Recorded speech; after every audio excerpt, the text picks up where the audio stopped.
we're back for another episode. I told you I'd be doing more singing. I do remember you saying that. Yeah. You know, I just think, singing's good for the soul, and if you can carry a tune just a little bit, you should try, you know? Yeah, I'm glad it's you singing and not me. Oh. I don't even do karaoke singing. Oh. The farthest I get with singing is when... Remember a few years ago there was that craze in the video game world where Guitar Hero, and then they did a band one, and they just kept coming out with different variations on that, and it finally just died. Yeah. Yeah, that was as far as I got when it came to singing. Oh. Well, okay, let me ask you this. Have you done karaoke? No. I was gonna say, I'm what afraid is of crowds and people. Well, maybe alone. Have you ever, do you have a go-to song? Oh yeah, like in the shower. Or... Yeah. What's the go-to song? It's whatever pops in my head at the time. Like sometimes things are just running through my head. I don't know. Sometimes late at night, I get the feeling just to scream out loud Judas Priest. Oh shit! Like Living After Midnight or Breaking the Law. Something angry, rebellious. Breaking the law. Yeah, something very angry. I get it. Yeah, something that just stirs the soul, or makes you wear leather and motorcycles and stuff. Oh, well, here we are on Music Discovery Project. I know, seriously. We should have done a music podcast. I ain't got no time for that. But transitioning into something, I guess, darker and more, soul-stirring, it is now November. Yes. Or as people in the film world like to refer to it as Noir-vember. Yes. And we are doing a spotlight here on the Cinema Discovery Project with your co-host, once again, in Stephen Billings and myself, Andrew Cabral. And before we get into our spotlight, which is going to be in a lonely place this time around, Stephen, do you want to bring in some outside news stuff that you want to talk about? Yeah, we can talk about a couple of things. We'll go ahead and we'll November 12th, when we're recording this, is a big day for a lot of people. It is another country, as I'll say, has moved into the war. Another country's joined the war. The world war, the streaming wars. Another opponent takes the battlefield. Yes, and it's a big one. It's a big one. It's like Russia, and it's a world war on the internet streaming world for your money and your time and soul and life, basically. Yes. And that is Disney with their service, Disney Plus. Yes. And today was circled on many people's calendars, many Disney fans, many people in general. Both Stephen and I signed up today for it, and we both kind of consumed a little bit. And yeah, it's going to be a big time contender in this never-ending streaming war, seemingly. I mean, the thing with streaming, these streaming things is, no matter how much you actually get a chance to watch, they're still getting the same amount of money from you every month. So it's just about how many subscribers you can get, man. And Disney is going to get a lot of subscribers because it's obviously a family-oriented thing. So everybody with a family is going to get one. Of course. And even people in the industry who are just curious about it are going to adopt it. People who grew up with Disney, people who have children, people who... Everybody has grown up with Disney over the last 50, 60 years or so, at least for the most part. Obviously, different details of your life, are what's the word I'm looking for here? Nostalgic? Context, contextually what your life has been, maybe or maybe you haven't. But for the most part, people in the United States and Europe and places like that grew up with that Mickey Mouse running around. And I'll say this from right away, just consuming it just a little bit and just getting into it a little bit, it is a nostalgia trip. It is. It is filled with everything that you and I have grown up with, every television series, a lot of the animated movies, a lot of deep-cut animated films from, before the 90s, before the Golden Age are in there. Like the Black Cauldron is in there. Some of their live-action stuff, like the Rocketeer is in there. And it goes all the way back to, like, their early shorts in, like, the 20s and 30s and 40s. And then when they got to their feature stuff with, like, Snow White and the Seven Dwarfs and all that kind of stuff. There's a whole podcast episode I want to do one day about just, like, pre-Golden Age Disney and how different it is from, post-Golden Age Disney, the more modern stuff. But you can consume all of it on there. And I think that's what this service is, beneficial for, is for people who are serious Disney fans. Yeah, I mean, the thing that stood out to me real quick was was a lot of the 90s, because, you know, I'm like a 90s kid, basically. Right. I mean, and all the old 90s shows, like the Boy Meets World and the...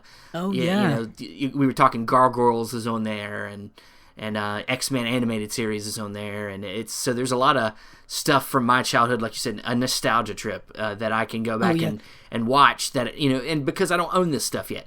Now don't get us wrong. Right. We're still going to buy this stuff if we can, because we are physical media guys. Very, very true. What is interesting is that you say that is a lot of that stuff, like DuckTales, Tailspin, Gargoyles, like you mentioned, Gummy Bears, things like that, are available on DVD, even something like Darkwing Duck. The problem is Disney started releasing those things and never finished completing those releases on DVD for most of those shows. They ended up going back and finishing up, I think, Tailspin, but some of them, no, not really. Darkwing Duck, they never did. DuckTales, I don't think they ever did. Chip and Dale Rescue Rangers, they never finished up putting out on DVD. This is and now I don't think they're going to, because all of it's on there. Yeah. You know what I mean? They have no reason to. Disney, if there's anything Disney is they're decisive about their business, and if they think that they don't necessarily care about everything that we want. Like, physical media people are small potatoes compared to what if they think that they can make more money, they can cut out some fat by not doing physical media anymore, they will. And this is where it could start killing us, at least from a point of view of Disney. Oh yeah. This is a step forward in the streaming world in terms of just the content that's available, but it is unfortunately another blow to the physical media world that Steven and I have our foot firmly in. What is also interesting is they don't only have their Disney stuff, but they've got, you know, all of the Star Wars movies, all the Star Wars animated television series that have come out over the last couple of years. The new Mandalorian series dropped their first episode today, which was something that people were looking forward to. I did hear that there were some technical difficulties with the service being down at there always today. There always is. But for me, I didn't have a problem. I didn't get into it till like 5 o'clock. But there's always issues when something starts up. I mean, it's... Yeah, there's always tech problems because you can simulate things and just kind of give them, like, you know, fake test runs, but you never know how it's going to be. It's kind of like sports where, like, you can practice as much as you want and run certain gameplay drills and things like that, but nothing really is the same as, you know, live gameplay in the moment. You know what I mean? But if you're ready to transition into something else that's another step forward in the movie world, if that's what you want to call it. Yeah, I say step forward because step it's back. Well, I guess I meant step forward in the sense like, hey, they're trying something new. Technology, that's about it. That's the only thing that's a step forward in. It's very appropriate that we're bringing this up specifically on this episode because of who we're talking about and because of the person who directed the movie we're going to talk about. What we heard this past week is that I can't remember all the details, and honestly, I read the article once, and I really don't want to read it again, is that these director pairs are going to make a movie, and they're, instead of casting a living actor, they are going to recreate James Dean in digital form. Yeah, they apparently searched far and wide for an actor to fill this role, and they figured by the end of it, James Dean's the only one that can play this role. Which is fascinating to me because no one has seen James Dean act since 1956. Yeah, I don't think... he's not alive anymore. How do you know he would, one, want to do this role, and two, would be appropriate for this role? Because he was only in 3 feature films. Yeah. He was only in Rebel Without a Cause, Giant, and East of Eden. Those were his 3 films. Yeah. What is interesting is that Nicholas Ray, who directed In a Lonely Place, directed Rebel Without a Cause. Yeah. That's the connection. If for those of you at home who couldn't put those things together. But Steven and I are very strongly against this, as a lot of people are. I'm more curious about it than I think Steven is, because I'm like, how are they going to pull this off and make it not be embarrassing or be a joke? Because you're going to need to put in a lot of money, a lot of technology, and a lot of precise things need to be put into this just to pull this off. It's an interesting crazy. Look, it's an interesting experiment, but it should just only be an experiment. To put it in a movie and to basically give a rollover to an actor that's not there anymore and say that I don't care how if you asked a living actor whether they would they would be okay with doing this to them when they're dead, I'm sure at the moment they'll be like, well, I'd feel honored that they do something like that. But the thing is you're asking somebody to give a performance with your likeness, and that might not be the performance you would actually give. They could misrepresent you. I mean, because you don't know the nuance that this person was going to deliver to this performance. You can guess at it, but you can't replicate it accurately enough for it to be believable. And it's also taken away. It's taken away from the art form in that way. Like, it's not, sure, there's art in making the CGI being, sure, but that's not acting. You're asking a computer to. You're just letting the computers take over. I mean, it's ridiculous. I mean, I equated it when I was talking to Steven about it the other day to like video game cutscenes where they have like these CGI, actors with human voices over them, and they look like the real life counterparts, but a computer is generating their performance. Yeah. It's giving them the movement of their bodies, the movement of their faces, the inflection in their voices, and all that kind of stuff. It's very disingenuous, and I don't know how it's going to work when it comes to movement. How much are they going to be asking this character to move around and interact with others, and how is that going to line up? There's a lot of variables. And then also, even if you put a body double in, and if you have somebody doing a voiceover, it's still not James Dean. What's the point? It's not him. Yeah, we've seen similar things to this before. We saw it in, Rogue One with Tarkin, where they they got pretty close to what Peter Cushing looks like and sounds like. And a lot of people had problems just with that, and that was using a stand-in who looked similar to Peter Cushing, and they were able to manipulate his face and things like that afterwards. And now you're talking about they're using de-aging technology in films now, and that's not even, perfected in any way. That still looks problematic. And now they're taking one step forward in doing this with James Dean. And it's like, you should kind of perfect the other stuff that is similar to what you're doing or is in the same realm before you take another leap forward and try something new. It's like that other stuff needs to be perfected first for you to even make this leap forward. Yeah. And they're just skipping several steps and doing that. Look, the Peter Cushing thing in Rogue One, it doesn't necessarily bother me because I don't think that his character played much of a role in the movie. He just stood there and talked. He basically had a couple scenes, and that was it. They're talking about adding James Dean in as a very integral part of the movie. Like, he has an arc and everything. A co-lead. Yeah. Which is a little more significant than just standing around walking and talking. But not only on the principle of it, but the fact that this is taking away from people's jobs. It's a slippery slope. True. If we're going to start casting dead actors and then taking away real actors, like, nobody's going to have jobs. No new people. We ain't going to create new legends in cinema. We're just going to keep bringing back the old ones. You can't create a new James Dean without having someone be casted. But you're not going to see them. You're going to see James Dean. I meant more like metaphorically than literally. But it's like not only are we rebooting movies that we've already, now we got to reboot the actors that were in them. Now, we're rebooting movies. Now we're rebooting people. Yeah, it's hilarious. It's interesting. Now we're going to reboot all of Jack Nicholson's movies. I know, from back in the day. Yeah. I mean, he's still alive, but I understand what you're saying. Yeah. Also, what is interesting to me is that apparently the estate of James Dean signed off on it. Well, yeah, They're okay but with shoot, it. Whoever's alive might not even still be alive, even met James Dean. I'm not sure if that's true, but that was a long time ago. Anybody that's... I'll say this, he died in 1956, I believe, or 55. So anybody that's the owner of his estate might not have ever met him. I'm assuming it's a family member or somebody. It might be, but they probably never... I have no idea. Who knows? But it's like, sure, if somebody wants money, then they're going to get money and they'll take it. It might not be in the best interest. They're not. Yeah, thinking... we don't know what. Yeah, we don't know what their intention is. Yeah, he died in 1955. Yeah. Yes, he did. In a car accident, I believe. Yes. Yeah, so that's 60 years ago, 60-something years ago. I mean, theoretically, they could. Yeah, it could be a family member. Could not. Could be a lawyer's office for all we know.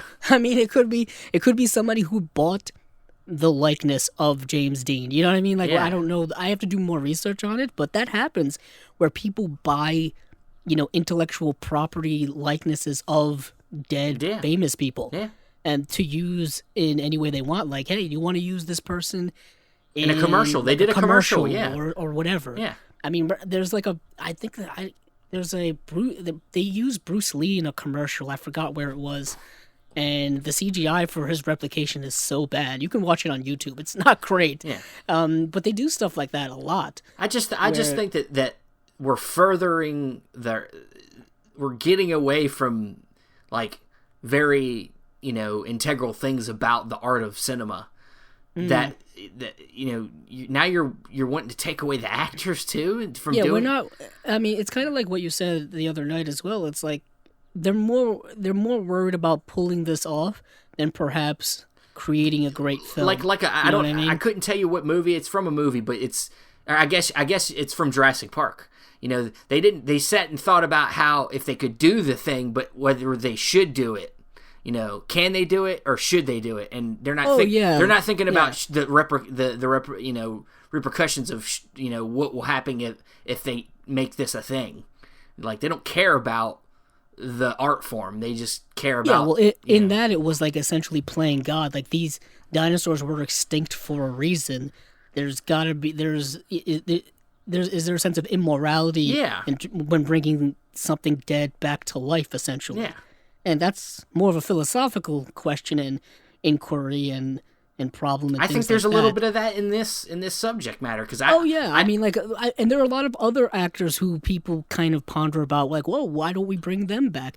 Christopher Reeve is a big one that people have talked about for years now because of Superman and Humphrey things Bogart like that. Was another name brought up. I think. Yeah. Very coincidentally, we're going to be talking a lot about him. And sure, it would be great to have seen more movies from them, but they had their time, and we have their movies, and we can go and rewatch their movies.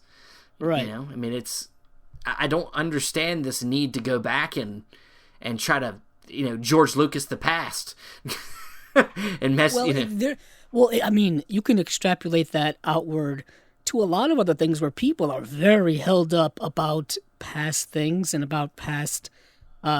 Whether it be, watching older stuff, listening to older stuff, like kind of just wanting to go back to the past, if you will. It's kind of like Back to the Future almost. Yeah. Going back to the past when, and by doing, I'm not saying there's something wrong with that. I mean, you and I literally watch old movies for a reason, but you have to be, I think, kind of aware or have the awareness that you need to push forward as well. Yeah. You know what I mean? You can't just be stuck in the past constantly. Definitely. You need to, move forward with, certain things like that. Granted, there are certain risks and problems that arise. Like, moving forward now, people want to, put James Dean in a movie as opposed to casting another actor or actress or something like that. I think that this thing should be used with a specific purpose. Like, for instance, Forrest Gump. They do a lot of manipulations to because they're going through history and they bring up people and back that in them occasions. Then that's when it's great to use this technology. I don't think it needs to be something that is the forefront of whatever the project is. Well, I brought up this example the other night as well, where I told you that I wouldn't mind them using something like this if there was a film that was set in a specific time and was centered around a specific group of people, or there were people that were around at the time. Like I brought up Once Upon a Time in Hollywood, where there's a scene in that movie where they go to like a Hollywood party and there's like celebrities around. You know what I mean? If they wanted to kind of CGI someone standing in the background or walking by or something like that, or just to have somebody there aesthetically, that works because it's very small, it's very specific, and it's not cumbersome, and it doesn't take over a movie or a headline or really anything like that. This case, it's a little bit different. This is somebody who's actively in the movie. I mean, granted, what they do in that situation, what Tarantino did is he, casted people to play specific. Yeah, I would Margot Robbie was Sharon Tate. Well, yeah, just like we were talking about Doctor Sleep the other night, and spoiler for I guess somewhat of Doctor Sleep, but in the movie they do some looking back at The Shining, but they decided to cast other actors to play the characters. I thought that was really bold. Yeah, actually. yeah. It was bold because they could have easily. It would have been so easy just grab the footage that Warner Brothers has in stock and just put it in the movie. But they decided to, I guess, not break the continuity of the aesthetic because the Stanley Kubrick aesthetic is different than I think the aesthetic that Mike Flanagan was going for. Sure. Even though there was a lot of homage, with it, but he wanted to kind of just keep the flow of the movie going. If you see, Jack Nicholson, if you see Shelley Duvall, that's gonna it's gonna take you out of that movie. I think. I think also you got to also think about it as if you're seeing the movie through Danny's eyes, we see our parents differently than we did when we were a kid. And you can he's remembering it differently, and they don't. Your parents might look different, to you. Yeah, and it's not. We're kind of. It's not like shot for shot long sequences, but it's like certain specific moments, and then there are certain additional moments that they put in there as well, that I thought were nice that they decided to go with. Kind of lookalikes, if you will. They're lookalikes. They do their best. They're lookalikes. Yeah. But I'd much rather that than somebody CGI. Than just using stock footage. Yeah. I mean, you could just use the stock footage, but no. I'd much rather the actors. I'd much rather the actors that be in there that standing than some CGI completely CGI. Could you imagine if there was a Jack Nicholson de-aged thing in there? It would have. It would have been. I mean, look, if Jack wants to come back and do them shots, then sure, but it would be probably pretty bad. He's retired now he hasn't made a movie in years. Wasn't The Bucket List his last movie, I think? It's one of his last movies. He did a movie with what's his name that did As Good as It Gets? James L. Brooks. He did a movie with James L. Brooks with Paul Rudd and Reese Witherspoon. It was one of his I think that was his last movie. Okay, I always like to think his last movie is The Departed, but that's it's not exactly accurate. Probably his last great movie, yeah. Right. But yeah, I mean, look, we both are not really for this thing. I mean, I'm going to keep my eye on it, see how it goes, but I just don't like where we're going with this. Like I told Steven, it's not like it's a big time company trying to pull this off. Yeah, it's companies that I've never heard their names before when it comes to production and things like that. So I don't know where they're going to get the money to do it, but I give them all the credit for trying it out. But they should be more aware that that they would have gotten some backlash, because apparently it came out afterward that they were surprised about the backlash. And I'm like, really? Dude, they knew they were going to get shit. Come on. They also know that shit doesn't, bad talk is just as good as good talk. So now they have attention on them. So that's what they want. Well, let's get off of this topic. Let's go back to the 1950s. Coincidentally, with James Dean. We're going to be starting our spotlight now on In a Lonely Place. I think it's appropriate to jump into this now. It is November. Like I said, it's Noirvember. And like I said last year, Noirvember is a hashtag that started, actually, I think 10 years ago in 2009 by a friend of mine, a film blogger, a movie fan, just an all-around cinephile in Mariah Gates. And she has a Twitter handle at Old Films Flickr, I think is her Twitter handle. And she has I believe, a movie blog as well. But she started this back 10 years ago. And it's now a kind of worldwide hashtag thing that, cinephiles and movie fans get together every November to celebrate film noir. Steve and I are big film noir fans, so we, of course, celebrate as well. And similar to last year, where we did a spotlight in November, we'll do a spotlight now, and it's In a Lonely Place, which came out in 1950. It is a film directed by Nicholas Ray, starring Humphrey Bogart as well as Gloria Graham. And it is considered one of the, best film noirs of all time. It's on a lot of lists. It's on a lot of lists. It's Criterion Collection. put it out. There's a Criterion Blu-ray and DVD that I have. I think, Steven, you have it as well. Yes. It's one that was very popular when it came out. I remember going there for the Criterion sale, and they only had like 1 or 2 copies. And of course, I grabbed mine right away. And then you always get those people who come in after you looking for the same stuff you have, and you're like, "Oh, damn it, I feel so bad." But hey, whatever. That happened to me. This past sale, the sale that's going on now with John Waters' Polyester. Somebody wanted it, and they only had 1 copy. But then I went back there yesterday, and they have like 6 or 7 copies. So yeah, the world writes itself. The world. We're good. The world writes itself. Yeah. But this film is a film noir. It's a drama. It's somewhat of a mystery. And for those of you who are not familiar with our Spotlight episodes, we do spoil the heck out of these movies. So definitely go and watch them if you haven't. If you don't know about this movie, or if you just want to rewatch it just to refresh yourself. And it's a nice brisk watch. It's 94 minutes long. 94 minutes, which is really a lot shorter than I thought it was. And I kind of like that it's 94 minutes. It's very, very brisk. It's very brisk. Easy to watch. It's very efficient. It doesn't waste a lot. It really doesn't waste anything. Everything matters, and it's either for story or for character. And that's the way. And Nicholas Ray he was one of the greats. His work is predominantly in the 1950s. That's where he did his best stuff. He kind of personal reasons, he kind of his career kind of declined because he was like an alcoholic as well as a drug user. So he's apparently a very volatile guy. So people wouldn't work with him anymore. And he was in a relationship with our leading actress, wasn't he? Yeah, he's one of those directors who's notorious for doing stuff like that. Specifically, I remember he was having an affair/relationship with Natalie Wood, I believe, while they were making Rebel Without a Cause, when I think Natalie Wood was going out with, I think, Dennis Hopper at the time.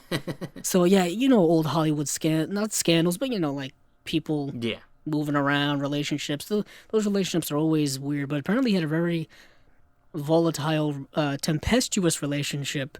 I read that word. I was going to say, that's a good word. That's a good word. That's a $10 word. With Gloria Graham, from 1948 to 1952, they were married, I believe. Yeah. But it was very rocky marriage. I guess I'll dive into this right now because we're going into it. This is fascinating. Not fascinating, it's weird. Very weird. Steven and I told Steven this was about to get weird. This was going to get weird, so it's going to get weird. So Gloria Graham and Nicholas Ray were married, like I said. And this is kind of, it may be true, may not be true. Somebody has debunked it or whatever, rumor mill stuff, where apparently Gloria Graham was caught with Nicholas Ray's son from a previous marriage when, the son was 13 or 14 years old or something like that. They were caught, in bed together. Mm-hmm. And apparently that's effectively what ended their marriage. But I think a biographer later on kind of said, no, that's not true. That was just a rumor or some slanderous thing. Mm-hmm. But either way, later on, after Gloria Graham and Nicholas Ray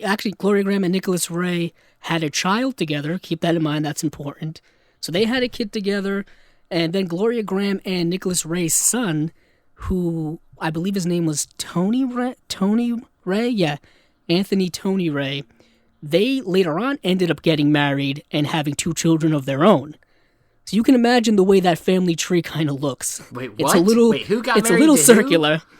It's a little circular. So who got married to who? So Anthony Nicholas Ray and Gloria Graham were married. They had a kid. Yes. Right?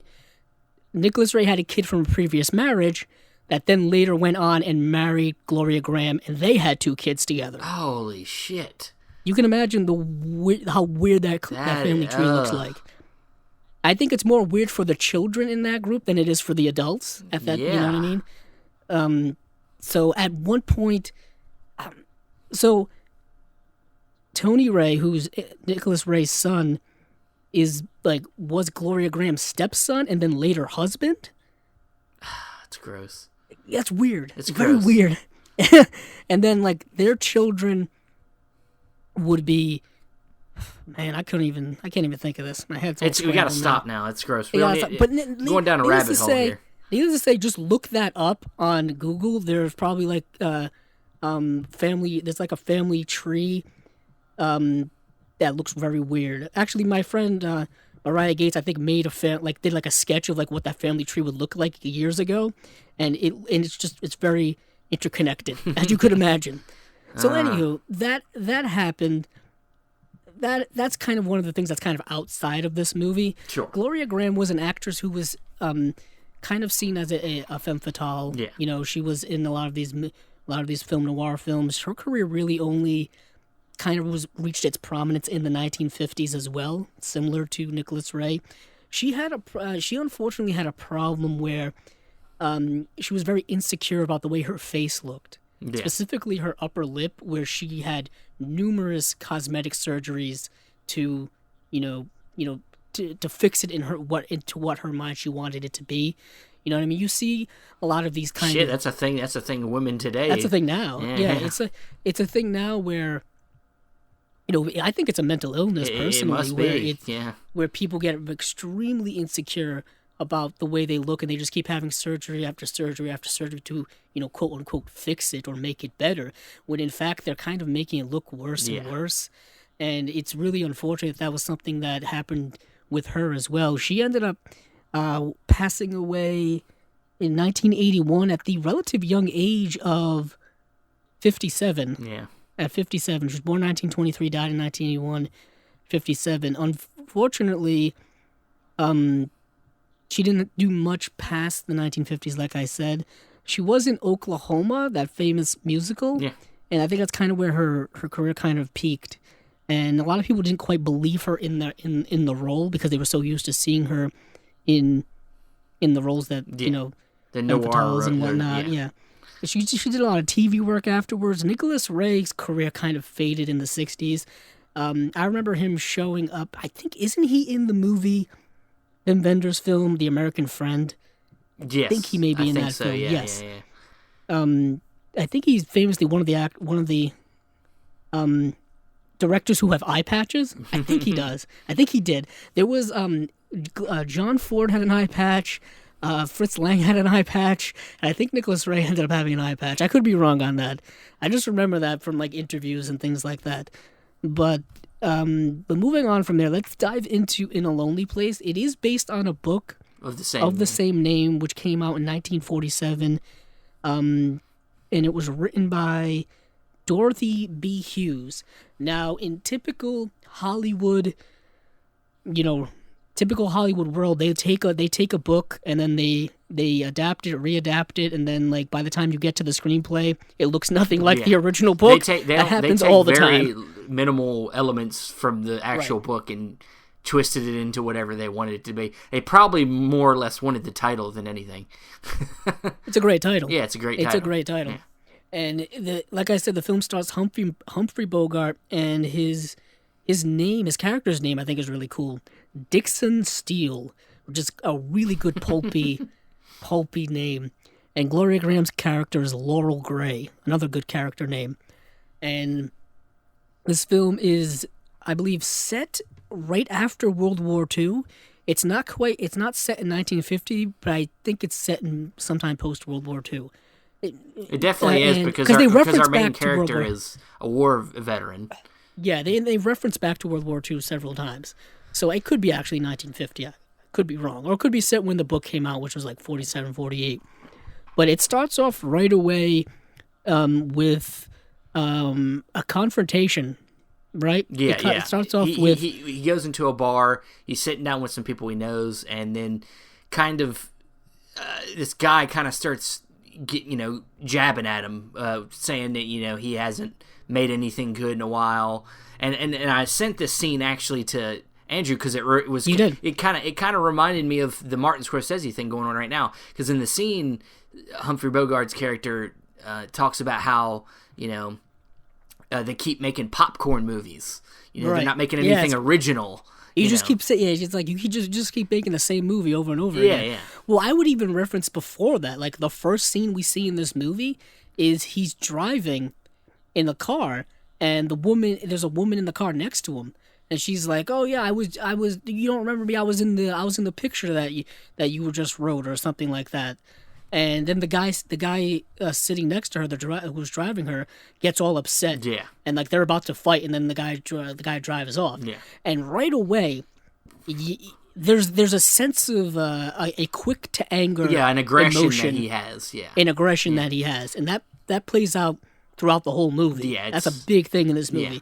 I wanted to make. I was specifically talking about that, but it carries over to the next scene where he goes into this bar, and the premise for this film, basic synopsis before we really dive into it, is a screenplay writer, a screenwriter, portrayed by Humphrey Bogart, is a murder suspect, and he is cleared by his neighbor, portrayed by Gloria Graham, and then they develop a relationship, and then things ensue from there. But he is a potentially violent screenwriter. That's something that's also important. So right away we get that violent tendencies in there. They go to this club where he meets with his agent, and his agent is kind of this he's kind of a yes man.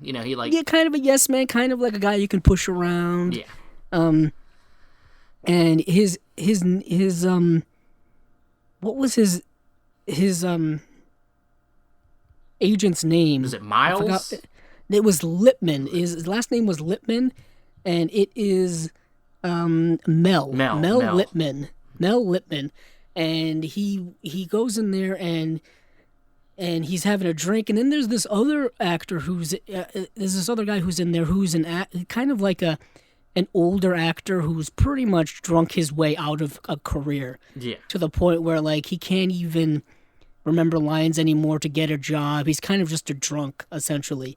And then there's this young hotshot walks over, like Steven said, and this young hotshot walks over and says, "Oh, I just finished doing this great picture," and apparently like this dude's like he's like the son of the director or the son of a producer or something like that. This young hotshot, cocky guy, and of course Humphrey Bogart just hates this guy's guts all the time, and this guy's just like ripping on the old drunk actor, and basically Humphrey Bogart just punches this dude, get in a fight, start punching him, and they get in a fight. And basically, and afterward, the guy, they kind of go their separate ways. And then, but before then, I think his agent gave him a book to read because somebody wants him to adapt it into a screenplay to make a movie. So he's got this book, and he goes to the coat check girl, who's Mildred Atkinson. And she's portrayed by Martha Stewart. Not the Martha Stewart that we all know before you jump to those conclusions. No. Not the same one, but actress Martha Stewart. She's actually, I believe, still with us. And she's actually already read the book. Yeah. Because she got the book earlier and she read almost the whole thing. And they have like this little back and forth where she's like, "Oh, it's really good. I just have a couple of pages left. Can I finish it?" And he's like, "Okay, knock yourself out."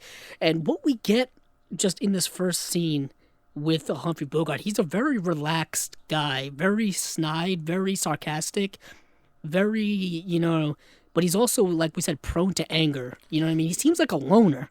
He's definitely in a lonely place. He's definitely a loner, but he's also he is a man's man type of dude. He's into the man thing. He's definitely a womanizer of sorts. He's all about the women. He's definitely, because he literally, after that confrontation, he basically, he flirts with the young coat check girl, Mildred Atkinson.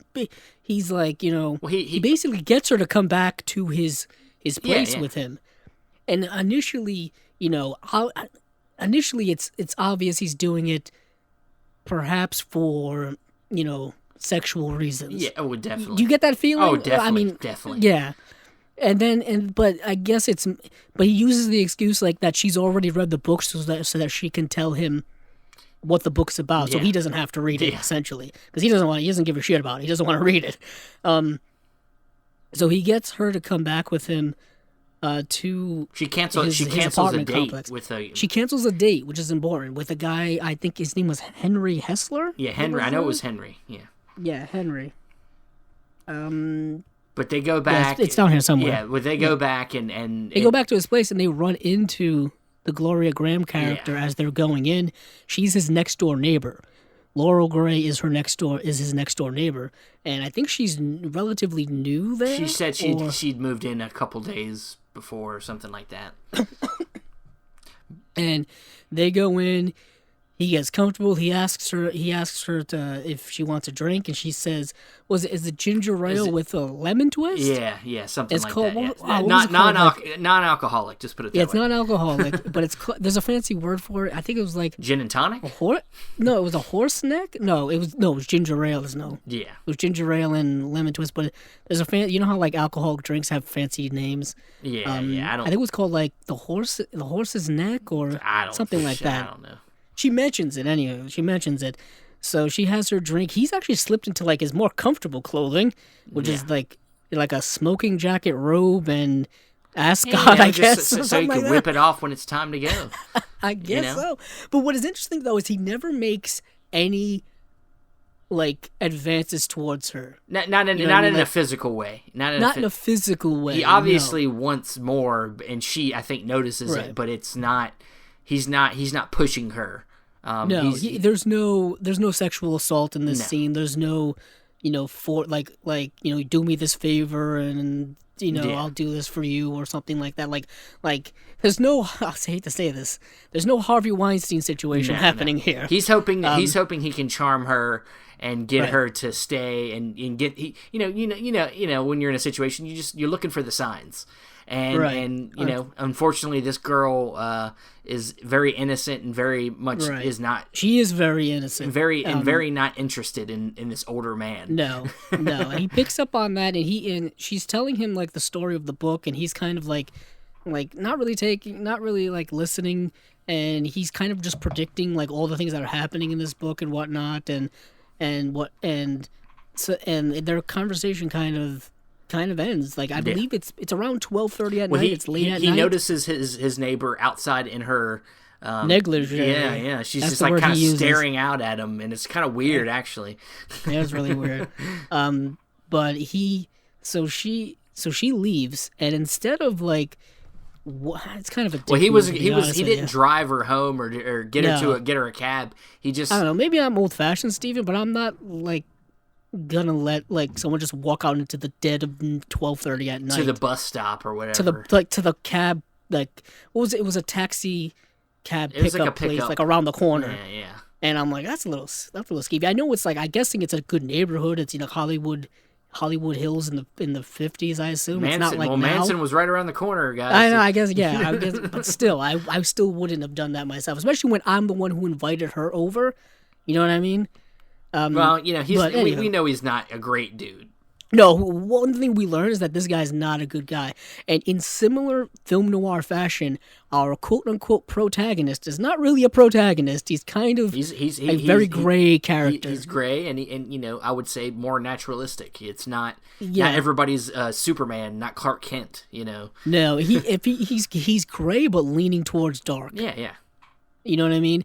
And which is very, typical for film noirs is these guys aren't, there's no black and white heroes in film noir. There's no, it's not cut and dry, good versus evil, stuff like that. There are good guys and bad guys, I guess, but the good guys are there's typically different. An affliction that makes it hard for them to do the right thing. Even in the past film noirs that we've talked about, Out of the Past, as well as Gilda, the male leads in those films were good guys. Robert Mitchum had a past life of, working for a gangster. Gilda, Glenn Ford's character, treated Gilda pretty terribly at points in that movie. And so, this is, typical in that same vein of those two films, as well as film noir in general. And so he lets her go off into the night, and then the scene elapses to where his friend, who's a detective, wakes him up at 4:30 in the morning or something like that. Yeah, he comes in at a weird hour, and he's like, "You could have waited a little longer next time," which was later in the movie. But his cop. Yeah, he does say that. Yeah, I think it's his friend, Brub. Is his name Brub? Yeah, Brub Terrible Nikolai. Name. What a name, Brub Nikolai.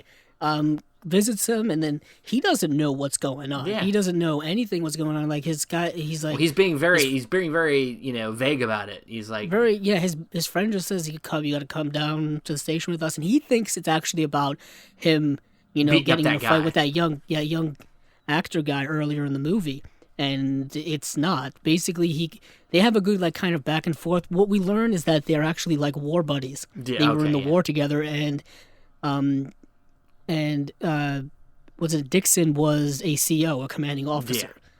So he was the authority when it came to in a military regiment or hierarchy. It's kind of interesting how the things are reversed now. Whereas the guy who was his underling in the army is now a police officer / detective. Yeah.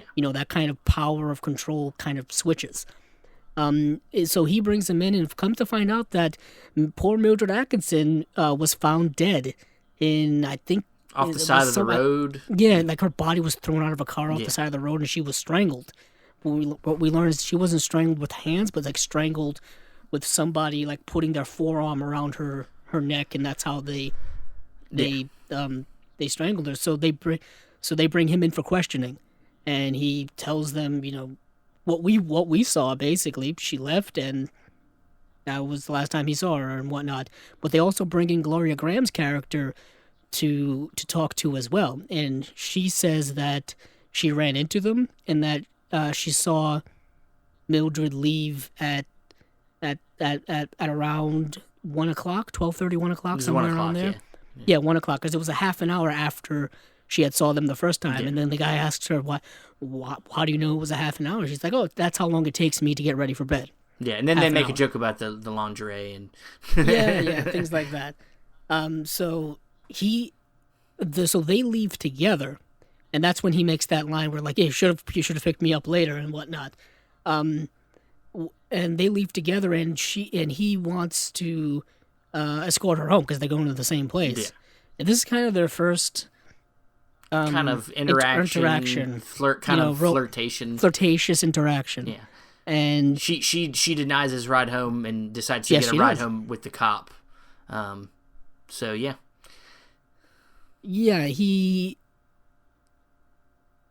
What is interesting is the discussion that the detective and the captain have afterward, about him, where they're like, was his reaction weird? Because he was very nonchalant when it came to questioning. He wasn't surprised, is I would have been surprised if someone I had just saw it was dead. Yeah. He's very non-compassionate, no sympathy, nothing. But his friend, I guess you could call him friend, backs him up though. He's like, in the military, that's the way he's always been. He's always been that way. And being a person that's spent a lot of time alone in his personal life, sometimes you can become dispassionate when you're not around people all the time. Yeah, what we've learned is that he does his work at home. Yeah. He doesn't even have like an office or anything like that. Yeah, when you're not interacting with people, you can become dispassionate. You can not disconnect and not care about people and not have the same reactions to things that most people would. So yeah. Yeah, while he's walking home, he decides to send 24 white roses to Mildred Atkinson, and the guy the gentleman who works at the flower shop or whatever is like, oh, like, what's her address? And he goes, oh, look it up in the paper. She was just murdered. And then he walks away, and I'm like, damn, jeez, damn, what a way to put in a flower order, damn. But when he gets back to his home, he checks up on Laurel, and that's where he finds out that she is an aspiring actress who was just in a bunch of low budget movies, nothing really of note, and I think that's when they kind of, doesn't he want to have breakfast with her, and she denies him again, right? Yeah, I think so, yeah. And it's very, very, that's when that's when you see like the budding relationship kind of really start up. What does end up happening is they do end up falling for one another. Yeah. And what is interesting is I find that when they fall for one another, there's a focus shift in the movie. I don't know if you felt this, Stephen, where up to that point, it felt very much like Dixon's story. Like, from his point of view, his perspective, he was our main character. Yeah. And then I think there's a character shift moment to Laurel, where she is now our main character. I felt that. Because the rest of the movie progressing from there, that we'll get into, is her kind of being very skeptical about their relationship. And a lot of the information she's getting is from outside people. And then all we see from him is kind of actions that keep reinforcing what other people are saying about him. You know what I mean? The movie not only does, and what's interesting about this film noir compared to others is that though there is a murder mystery at the center of it, it doesn't necessarily make it about that. It's more about how that thing affects their relationship. And how it makes her question him as a person, and whether he actually is the monster that he might be, you know. And so as we go into the movie, she starts to fight with herself about whether, you know, this is the man she thinks he is. And what we also learn is that their relationship has positive attributes to it as well. Sure. The next scene after they get together is kind of a bit of a flash forward a little while, and we see the Mel Lipman, the agent character. He's kind of like snooping around, and he's trying to look inside of his apartment and whatnot just to like check up on him. And she discovers him, and she's like, "What are you doing snooping around out there?" And then he invites her in, and what we learn is that since this relationship has started, Dix cannot stop writing. Like, he's inspired. He's got a new vigor in him to really hammer out work. Whereas before, he just had a very lethargic, I don't give a crap about anything type of feeling around him. But this relationship has now sparked a life in him and made him more enthusiastic about his work and his general outlook in life. Yeah. and he gets to the point where he doesn't even sleep or know what day it is or what time it is. He's just sitting there just pounding those typewriter keys or whatnot. And she finally puts him to bed. And his other friend shows up as well, the old drunk. I think his name was Charlie. Yeah, he shows up again. You know, of course he has to have a drink and whatnot, but she puts him to bed, and I think she then receives a call that they need her for further questioning. And this is when what we were just talking about really kicks into gear. Really, you know, the seeds are further planted, and now we're starting to grow, where she's brought in, and the captain is basically trying to tell her that this guy is not a good guy. He has a history of beating up people, abusing women, things like that, and to the he's trying to get her to flip on him, basically like, oh, you know, well, did you see what you think you saw, something like that, you know what I mean? Yeah, to at least if there's something that she's hiding that she will flip, but you know, of course, there's not anything to hide. She only has her perspective, so yeah, and what we learn is, he has a rap sheet that goes back years of violent tendencies, and that's another thing that we talked about that was established early on.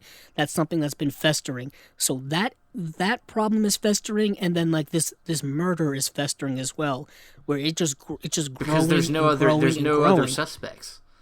There's no really other They do bring in that other guy though, Henry Kessler, and apparently they bring him in.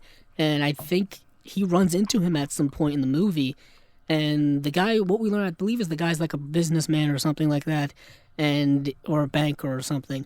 And they have an interaction with one another where Dixon thinks he's the one who did it. Yeah. Like that would be the one he would think of. There's also, there's another scene in the film where, actually, before he goes and sees Laurel the first time, where he goes and has dinner with his friend Brub and his wife, and he reenacts what he thinks the murder scene would be. Yeah. And what is interesting is it freaks out the wife, and it's like, And it makes and I can understand why. It hurts his case even more for being innocent. Yeah. And what is interesting is that, like, it hurts his case more, but you have to realize that he is a writer. He's a screenwriter. He's a creative. He's an imaginative, creative guy, like you say. So he's thinking of nuanced type stuff all the time. Yeah. When you're a creative person, your mind is moving differently than non-creative people. And I'm not using that term negatively. It's just, it's different. You know what I mean? Like, you're thinking of, a bunch of different imaginative situations, whereas a non-creative person is, I guess, more realistic, if you will. You know what I mean? And we know from what we've seen so far in the film that he's not necessarily the most tactful person. No, he's very blunt. Yeah. You know what I mean? He's not thinking about how what he's saying is going to affect somebody else. No, he in his mind, he's just like, I'm just reenacting what the scene would be like. Yeah. If anything, I'm helping you, of what the scene would be like. And that kind of freaks her out, and that's another thing that doesn't go against him. There's a lot of things not going against him, and there's another scene that comes up after this where they go on that picnic. Yeah. And there's a picnic, like, double date type thing with Brub and his wife and Laurel and Dixon, and it doesn't go well. Well, I mean, she doesn't tell him about them bringing her back in for more questioning. No, so he gets upset. Because it would have pissed him off. Yeah. And when it gets brought up by accident, it pisses him off, and he ends the picnic, and jumps in a car and starts flying down the road. She's in. Yeah, I like how, like, before that kind of goes south. He's just talking about how, like, the sand gets everywhere, and I'm just thinking of, like, sand gets everywhere. Of course, George Lucas stole that. Oh, he did. He also what is it? Apparently, this movie stole a lot of. It's the scene with them driving down the road, very reminiscent of the scene in To Catch a Thief. If you watch there's a driving scene that the shots are very similar. Well, To Catch a Thief came out afterward. Oh, well, then it's the other way around then. Yeah, it's the other way around. I think To Catch a Thief came out 55, 56, somewhere around there. Because it's kind of, I think it's one of those 50s Hitchcock's movies. But I understand what you're talking about, where it's those winding the shots, roads. The winding shots, the shots where you see their feet hit the brakes, like it's like all very similar. And To Catch a Thief came out in 1955, so it would be 5 years after this. But when it goes south because the I keep calling her the wife. She's got to have a real name. She's got to have a real name. No, Brub's wife. Oh, Brub's wife. Let's see. His name is Brub Nikolai. His wife is Sylvia. Miss Brub. Yeah, her name is Sylvia. Okay. Sylvia Nikolai. I feel like it's so negative, like the wife. Well, it's hard to remember everything. Sylvia. Yeah, they don't really bring her up her name a lot, to be honest. But yeah, her name is Sylvia. So Sylvia says, like, because they were talking about, like, marriage and kind of jokingly around, and he's like, oh yeah, Lochner, who is the captain, Lochner wants to be invited to your wedding. And then she's like, oh, Lochner, I mean, Brub said that, yeah. And then, but no, she tries to play it off, and it doesn't work. Yeah. So, like Steven said, it's like, oh, when did you go see, when did you go see Lochner? She was like, oh, I wasn't going to bring it up because I know you get mad. And then he's pissed, and he's driving like 70 miles an hour. There's a shot of the speedometer just going up and up and up, driving through those Hollywood hills, taking those turns and whatnot. And of course, he ends up kind of like not crashing into somebody, but kind of like clipping somebody or like, getting close to an accident or something like that. Well, he cuts off a guy. He cuts him off. Yeah, he cuts off, but I think he bumps into him. He bumps into him, and then they both stop, and then they... the guy, of course, is upset, comes up to him, in any kind of aggression towards Bogart's character is going to be it's going to start a fight, because it's going to start a fight. He's quick prone to violence. Yeah, he's prone to violence. I'll say this: he's trying not to right away, but then he just the alarm goes off. His anger didn't he call him? He says something. He calls him a name, and then I can't and it sets him off, and he's like, I can't stand for that, and he gets out and just beats the shit out of the dude. And he's about to kill the guy. He's about to kill the guy. Pummeling him. He picks up a rock. Yeah. He picks up a rock, and Gloria Grant and Laurel is just like, stop, you're going to kill him. And some could say that, there's been talks, when you talk about the character that, maybe he has a little bit of PSD, PTSD. Yeah, didn't even think of that. That going through the army or whatever he was in, it makes you react to things in a different way. And, he was taught to, return with violence when somebody's an aggressor towards him. So that's how he is on the mainland. People. Yeah, PTSD was something that has been around for a long time in people who have served in military in various forms in various wars.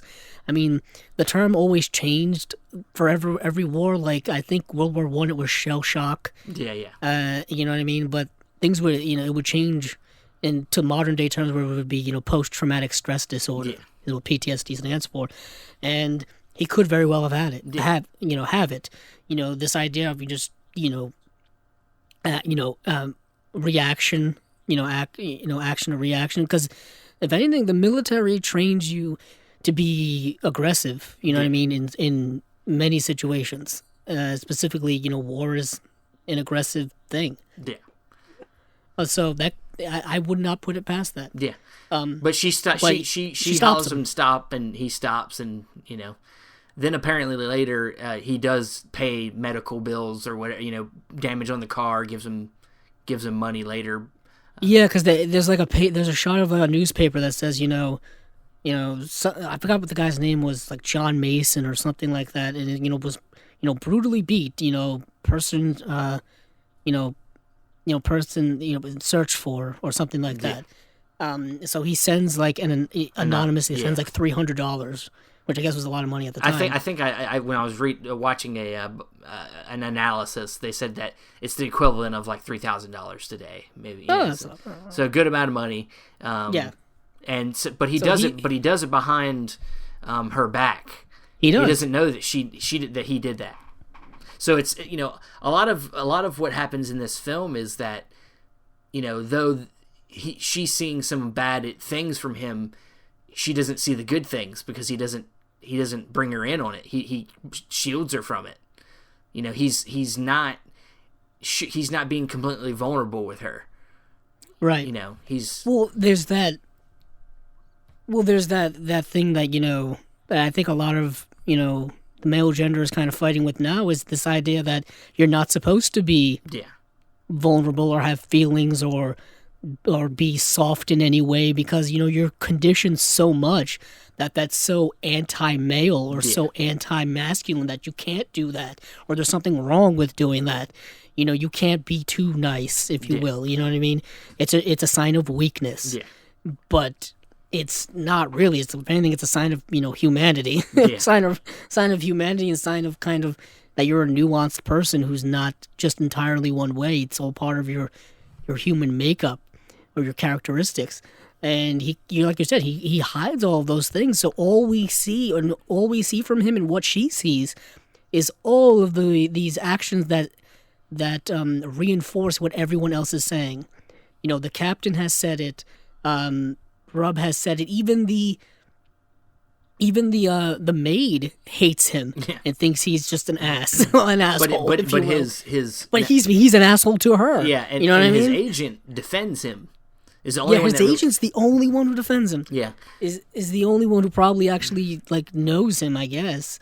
And it's really interesting how just more aggressive he's getting throughout the second half of this movie, and a lot of it is kind of, it's now, like I said, it switched to her story of her dealing with this and how she is reacting and how she is going to react. And it gets to a point where I find it very fascinating that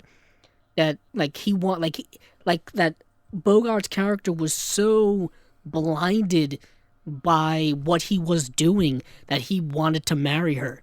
She was going to marry him. He thought that was going to be an end game for them. Yeah. And I'm like, man, are you that unaware of the effect you're having on her and the effect you're having on others? When people are desperate, he's trying to keep her around by putting a ring on her finger. And it's, she's a lot smarter than that. Yeah, and apparently, she has a lot of distress happening with her. But she agrees to it because she's afraid to upset scared. him. Yeah.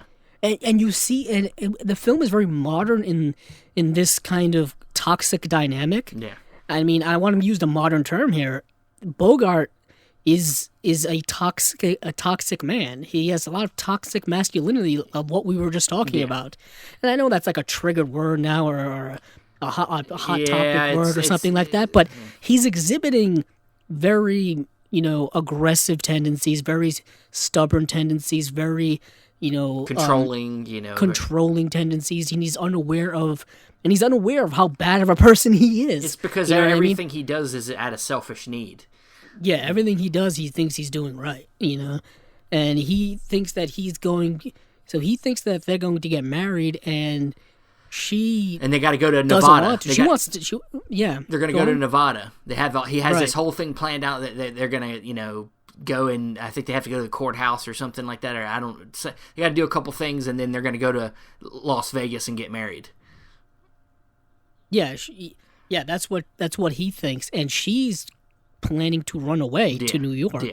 She's trying to get a plane out. She's packing, and he comes in, and there is before all this there is a dinner they have, right? Yeah, I want to say that dinner is them actually celebrating the engagement, right? Didn't they sell a script? It was the script that is getting picked up, right? One of his scripts he just wrote. Yeah, but he didn't even know that it was submitted. Okay, so yet. It was about he gets the engagement. Mad when yeah. But they are celebrating the engagement, like, Charlie walks in, still buzzed, I assume, and he congratulates them and says how beautiful she is and all that kind of good stuff. And then they're sitting at that table, and she gets a phone call, and the phone call is, I believe it's from the masseuse or the maid. I forgot who it was from.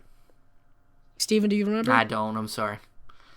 But initially, when I was watching it, I was like, please do not be the airline that said was going to call back. No, that's later. That happens later on, though. It does happen later on. But it didn't happen there. But he grabs the phone, which is, yet again, that controlling tendency. He grabs the phone and is like, and who's this? And all this, and just not letting her take the phone call that was for her. And then Mel is like, that's for her, and he tries to grab the phone from him, and Dixon hits him. Yeah. It's kind of like backhands him, if you will. Yeah. And I think breaks his glasses. And there's an interesting scene with them in the restroom afterward where he's like, oh man, did I break your glasses? And he's like, no. Well, yeah, you did. He's like, oh, is your eye cut? And he's like, no, it's not. And Mel is like, if you want a different agent, you can go get a different agent and whatnot. And he said, and then he decides not to and whatnot. It's a really interesting, tender moment that we haven't seen much of from him. It's like you said earlier, we think that he knows him the best, and it's like it's like almost he wants to be mad probably, but he's more like probably more just upset than anything. That, and then he knows that he has issues. Bogart's character knows he has issues and is upset that he upset maybe his only real friend. And it really is his only real friend, except the other thing, the detective guy, Rob, is kind of his friend. Obviously they don't hang out that much. No, because there's the line way early on in the movie where, like, yeah, I called him up once. He said he was going to call me back, and he never did. Yeah. That's the kind of person that Dix was or is. Yeah. Where he says he'll call you back, and he never does. But so this is when we get to the scene where she wants to leave him. And he keeps knocking on the door. She's trying to basically, like, she's packing unpack up. Yeah. She's packing up, and now she's kind of like unpacking. She's putting on, like, her night clothes. She's like trying to, like, cover up that she's like packing up to leave. Yeah. Right? So she goes and she locks her bedroom door, and then she unlocks the door from him, and he's like, "Oh, where's your?" And then they have a conversation, and he's like, "Where's your ring?" And because she's not wearing the ring, and she's like, "Oh, I put it away." And he's like, "You're never supposed to take that off." You know what I mean? Yeah. Kind of the thing that disillusions me about marriage or things like that is, this idea of, the ring is a controlling thing. Yeah, you know what I mean? Yeah. That's just me, pontificating my own opinion. But so she's like, he's like, oh, go put it on. She's like, oh no, I don't want to do it right now. She's like, oh, I'll go get it. And so he's like, why is your bedroom locked? Who's in there? You know what I mean? It really sets off the whole thing. Yeah. It really says. So he goes in there and he sees the Well, he sees the suitcase and the suitcase. Yeah, he's like, yeah, well, I was packing for us to go to Vegas. Yeah, packing for us to go to Nevada, get married and whatnot, and then that's when I think that's when the phone rings, and this is the airline that says, yeah, there was a cancellation on the something flight to New York. Yeah. And he's like, and then he gets really mad that she was gonna leave him, and he's about to. Probably beat her up. He goes and pushes her under the bed and starts to choke her. Yeah. Yes, he does. But meanwhile, while stuff like this is going on, they're cross-cutting to the police station, and Brub and Captain Lochner, and basically they got news that Henry Kessler admitted they got a confession from him. Yeah. Like a cold confession from him that he's the one who killed Mildred Atkinson. So in this moment, we, as audience members, know that we know what we already knew, essentially, that they're off the hook. They don't know that yet, that this thing that's been lurking over them is now, done. It's not a problem anymore. Yeah. But obviously, we also know as viewers that it's too late. It's way too late for any type of relief in that situation. So the phone rings again, right before he's pretty much about to choke her out and kill her. Yeah. You know what I mean? Like, they're at that point, and it's Brub saying, we got a confession. You guys don't have to worry about anything anymore. You guys are in the clear. Oh man, aren't you guys so relieved? He's like, and we as viewers are like, oh boy, you're a little, what do you not know? and then he hands the phone off to her. Yeah, because Lochner wants to like apologize to her about that extra questioning and all that kind of stuff, all that pressure he put on her, and that's the way the movie ends. And then she's like, this would have been great yesterday. Yeah, pretty much, yeah. And then he goes out the door and walks away as she's standing at the doorway crying, and then she says that line that he said earlier in the movie. Yeah, I'm going to look up that line. It's like, I loved her, I loved you when we were together. Let's see. Oh, here we go. I got it right here. I was born when she kissed me. I died when she left me.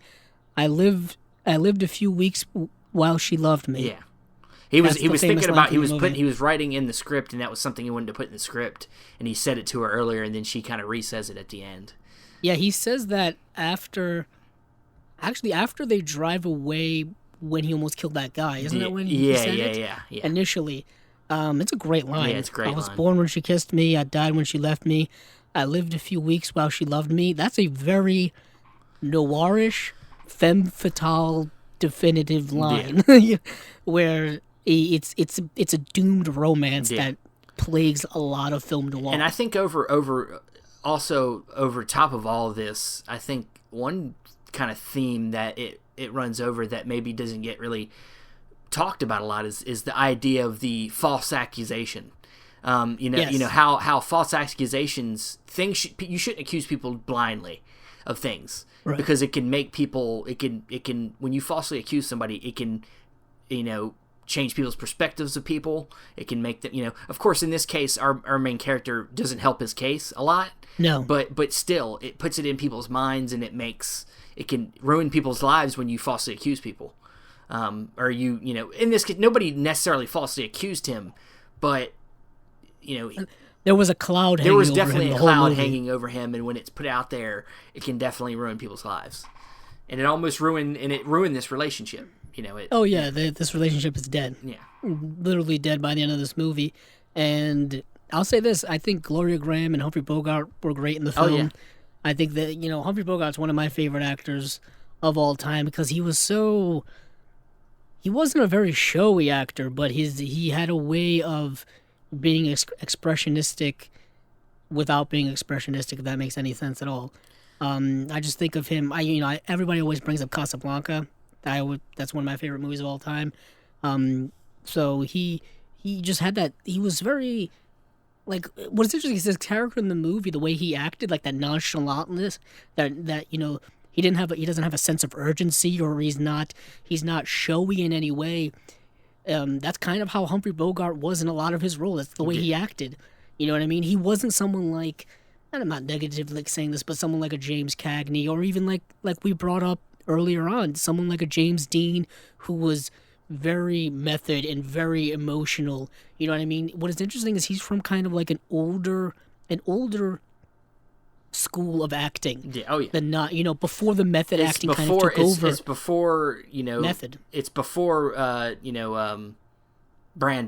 before Brando. Yeah, it's before Brando, Dean, Montgomery Clift, Paul Newman, all of these very, very expressionistic actors who all came from like the method acting stage school acting, in New York. a lot of stage acting, and they did. A lot of them came from the stage acting, and Humphrey Bogart was very smooth when he was acting. And what is interesting is that this is not his last film, but this is one of his last films, I would say. I'm just looking to see which. No. It starts off the series. I think that would be his last one, because he did die in 1957. He died rather young. Yeah, he died at 57. Yeah. Coincidentally, the same age that Gloria Graham died at later on in 1981. That's very, very interesting. He died of, I think I mentioned this. I don't know if I mentioned it on here or some other show, of esophageal cancer, the cancer of the esophagus. He died, and he was, of course, famously married to Lauren Bacall. They met on that film To Have and Have Not. Yeah. And they were married and whatnot. But yeah, that's very interesting. He died. And it shows you how much older he was than most of the actresses he probably worked with then. Yeah, very old. That's something that's been in.